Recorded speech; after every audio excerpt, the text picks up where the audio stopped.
Hello everyone, so today I'm going to talk about bipolar disorder in 3 points. 3 points. So the first point would be where it comes from, how it happens. Second point would be what it is. And third point, the stigma. And maybe a fourth point, saying what we can accomplish through bipolar. So first, where it comes from. So it doesn't, well, it comes from, that's my opinion, but maybe it's true. For me, bipolar comes from a trauma in childhood. It can be any kind of trauma, maybe in the family or at school, and it develops, well, the first manic episode, because to have bipolar, you would have had at least one manic episode in your life, knowing that depression is also on itself bipolar, because it's, in French we say unipolaire, which means one pole. Sorry for my English. And depression is by itself in the kind of circle of bipolar. So if you have depression, you have bipolar. So it comes from a trauma. It can any kind of trauma, even in late childhood. Later in life. It can really be any kind of trauma.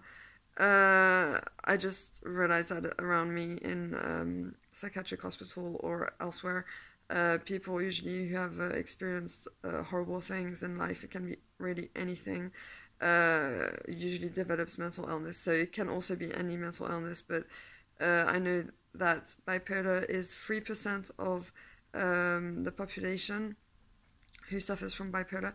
And so that's what happens.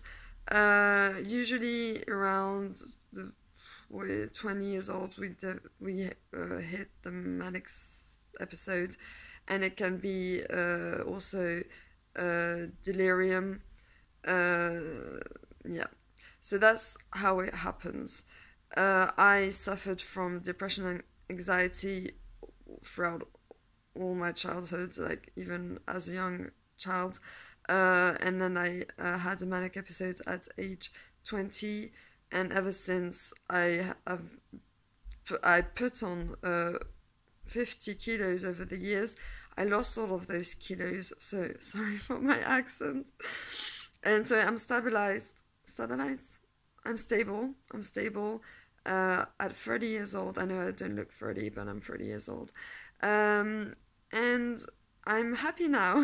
It's very hard to handle all the horrible souvenirs. I don't know if you say it like that.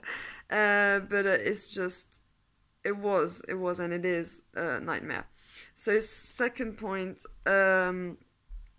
what is bipolar disorder? So bipolar disorder is chronic illness.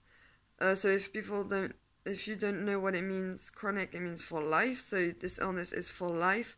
Even if I'm stable, the illness is in me, but it's I can live now in the sense that I don't suffer nor from depression nor from manic episodes or mania, because I was manic for 10 years non-stop. So yeah, and basically bipolar for me is, well, for me, I say for me because I'm not a doctor, but I've lived through a lot.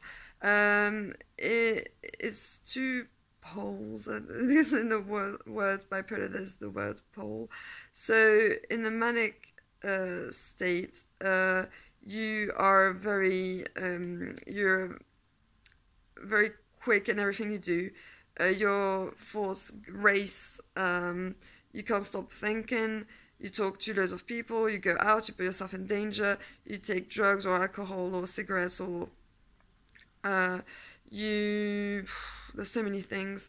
You have side effects from the medication, and you put on weight, there's a long list. I can really there's so long the list that I wouldn't be able to tell you everything, but the main thing is the racing thoughts and sometimes delirium, where you feel completely over the world, on top of the world, and invincible.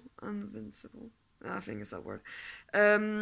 I have a weird English, American, French accent. So the stigma. Oh yeah, sorry, the depression. So then there's the depression, and it can be mixed states. So on the outside, you're already very quick and everything, and then inside you feel like the depression that can be by itself or the mania by itself. But when it's both, the depression is when you feel so down that you want to sometimes, or not everyone, but most of depressives want to kill themselves. I was once in my life very depressive, more than usual, and I wanted to kill myself. So that's one of the biggest things about depression. But there is also the fact that you feel tired, so tired, that you can't do anything, and people think that you're just lazy.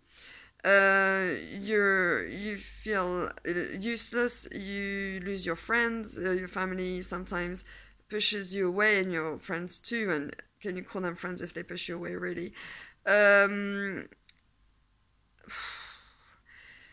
You cry a lot, you cry, you can't stop crying. It's just a horrible state. You don't really want to go out anymore. You're anxious, and the anxiety can come with the manic state as well.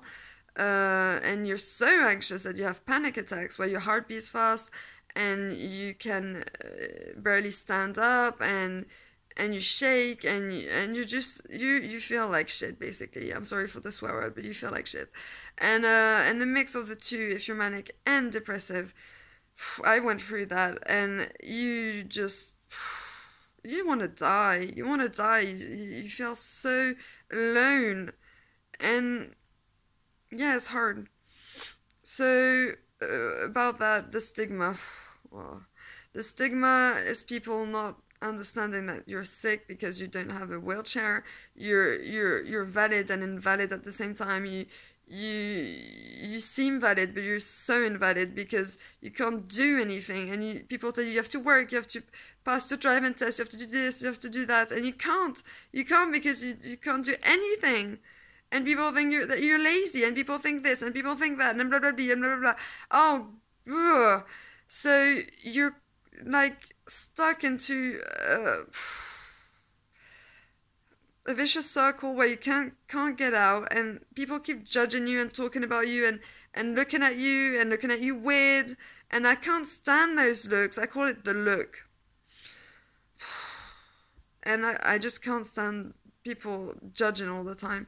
So to finish, everything I've accomplished is contacting celebrities and going to clubs and partying and drinking, but now that I'm okay, I don't drink anymore, I hardly smoke anymore, cigarettes, of course, not what do you think, and I'm happy, but I went through hell, and I really don't ever wish that to anybody, even to my worst enemy. I wouldn't wish that, because it's so horrible.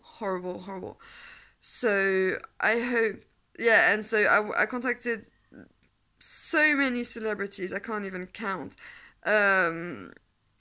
Some things panned out. I made a film, and I don't know how to say that in English. Court métrage, long métrage. So a short film, documentary. I went on TV in France twice, in Paris and in my home city, Strasbourg, and on the radio in Strasbourg, and it was amazing, but you feel so head over heels when you're in mania that you feel capable of doing anything. So I can't even imagine I did that. But yeah, so you accomplish loads of things, and I even made a charity, and um, it's just amazing. But I was always saying, and in my movie that in my documentary, that because it's a documentary about bipolar, but about what happened to me, and I can't even remember what I was saying because you see, with bipolar, you forget everything. Your brain just, even though I'm stable, I forget everything, and I can't remember. But I can't remember. Well, you see, that's what bipolar is all about. You forget everything. God. Oh. So yeah. Now I'm okay. But it's just I wanted to say that it's hard and it's hard to live with, and I hope that you will get through it if you're in a phase or depression or mania or both, and or delirium as well. Horrible, horrible, horrible. So yeah, I cross fingers for you that you will get through it like I did, and yeah. So have a nice day. Bye.